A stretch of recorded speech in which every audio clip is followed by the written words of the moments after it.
Hello and welcome to Three Questions With. Got my longtime friend Tom Howard with us from Supporting Strategies.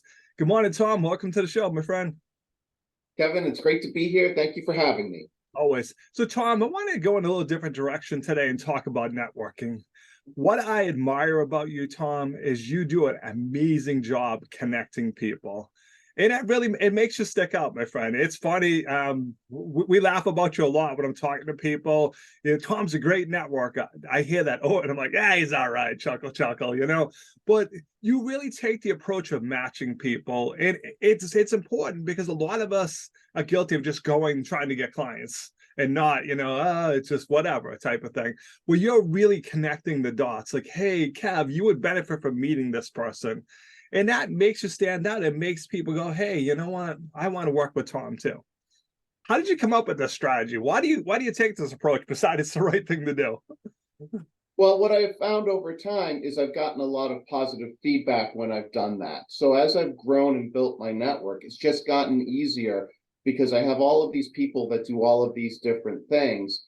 And I've been able to organize all of that so that I can very easily say, okay, you want CPAs are good referral partners for you. Okay, let me go to my list. I have these CPAs. Give me a little bit more specific so I can narrow it down, or do you want to meet them all? Yep. And sometimes I'm connecting people with just a couple because they'll get overwhelmed if I send them like a list of 20, and other people are like, no, connect me to all 20. Yep. So I'm usually sitting down and listening to see who's going to be a good networking connection. So what I always start that conversation is, okay, you've given me an idea who your client is. Let's call them your A. Who are your chickens? Yes. Who are those other professionals I can connect you with so that the two of you can pass referrals back and forth and grow each other's business naturally? Yep. And then that's when I go to my sheet and I go through and I find those professionals. And then when I'm doing that whole organization bit, I make notes on whether someone would just rather me send the connection through or if they want me to check in first so that I'm not sending people that they don't need or they haven't cleared. Yep. I like that because, as you know, I try to focus on that step too, because sometimes you just have existing relationships. You're like, Kev, let me tell you about Pete. Me and Pete played Little League together. We've been friends for 30 years, man. Pete's my guy. It makes sense for you to introduce me to another person that does that. But just it's me and Pete, man. I'm always going to be loyal to him. And it just saves that awkwardness of, oh my God, thank you. And then you call Pete and Pete's like, great. Now I got to tell Tom that I don't need him and stuff. And you're like, it feels icky and stuff. I mean, it depends on the day. Like most of the times I'm like, just introduce me to people. But as I look at my calendar and see that I have 9 appointments left through Christmas, I'm like, I might need to slow down that a little bit, because we're going to run out of time and stuff. So it is important. But again, Tom, you stand out because everything you just said, everyone can do that. Mm-hmm. If you, why you're good at it, you always explain to me the sheet. You keep that sheet. So, because again, with the amount of networking you do, it's hard to remember every person because you're like, oh my God, I know that guy's name. And I'm sure you do it. 2 a.m. I roll over, Tom Howard. You're like, oh, that's who I'm trying to think of. Damn, I don't need to think of you at 2 a.m. though, Tom. Okay, let me go back to sleep now and stuff. But because you keep those sheets, you can go to it rapidly, find out who you need and reach out. And I like what you said about overwhelmed because I had this happen to me recently. Someone was trying to help me and they just sent me like 30 requests the same day. And I'm like, okay, I don't have room in my calendar for all these people. And a lot of them didn't respond. So I'm like, all right, I know you mean well, but are they upset too that you're recommending me without asking them? So I think that's a big point is to know what people's personal taste are. Because some people want to know, hey, I get people email, you should meet Tom Howard.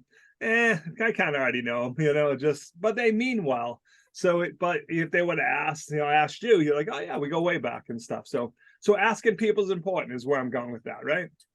Yeah, and again, there's some people that I've had on my list that, it's a couple of years ago, they wanted me to always clear introductions to them. And now they're like, well, you've sent me so many good ones, just go ahead and make the intro. Yeah. So again, it's also knowing their capacity. Like I have someone in the insurance agency whose whole team is out thanks to COVID. So right now I'm not sending her a ton of introductions because she's not going to be able to do anything with them. But I am scheduling them to go out later Yep. once I know that things have calmed down a bit. So that's the other thing too, is you've got to manage it well, and then as you're working with people, know what their stories are as you're connecting them. And that's where, keeping an Excel spreadsheet or using your CRM really helps, is you know where their story is at any one time. And one of the things that I've found is that when you're making all of these connections and you're doing it genuinely, you build on the relationships. People are really grateful, and it comes back to you. Sometimes not directly, sometimes indirectly, but you're always touching base with them. You're never outside of their periphery because you're always making connections. And so that's just going to help you professionally as well as you helping out a ton of people. Now, Tom, one of the things I try to do is think about personality too. I have kind of a unique personality. I'm not for everyone, but either you like me or you don't, type of thing. But that to me is a big factor. People will make fun of me. Like, I'll email you, hey, Tom, you should meet this person. I could see you guys going out for chicken wings or a beer or something. I'm like, we had one lady go, what do you mean? I'm like, I think she's really cool. Like, that's the nicest thing I can say about you. I think you're really cool. And like, what the heck is that? I'm like, you'll just like them as a person. That has to play in at some point in time, right?